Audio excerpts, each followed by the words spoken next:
Dagdag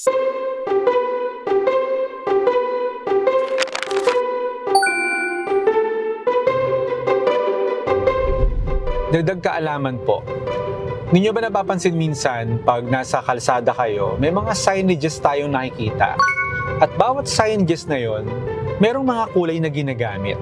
Halimbawa, meron ka nakikitang signage na kulay red, dilaw.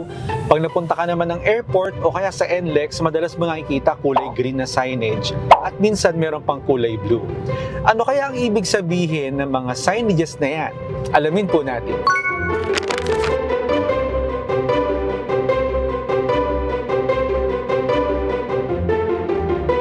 Unahin natin ang pula.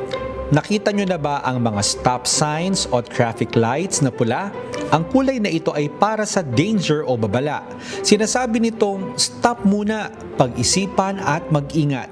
Kaya pag pula ang nakita, huminto muna ha. Sunod naman ang dilaw. Ang dilaw po ay warning o paalala. Madalas mo itong makikita sa mga lugar na kailangang mag-ingat tulad ng pedestrian lanes at mga slippery when wet signs. Tandaan, dilaw equals mag-ingat ka. O, eto naman ang green. Ano ang ibig sabihin nito? Safe o go.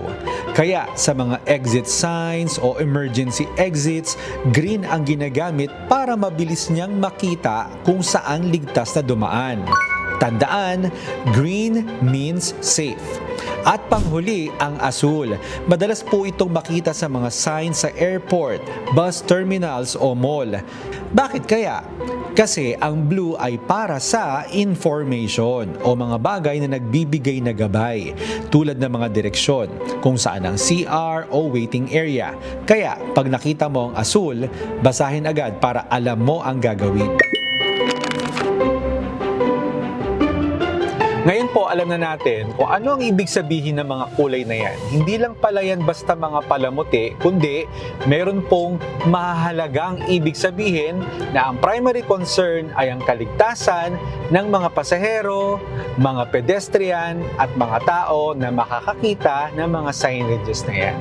Sana po may natutuhan kayo at lagi pong tatandaan, mapalad po ang tao na kasumpong na karunungan at ang tao na nagtatamo ng kaunawaan.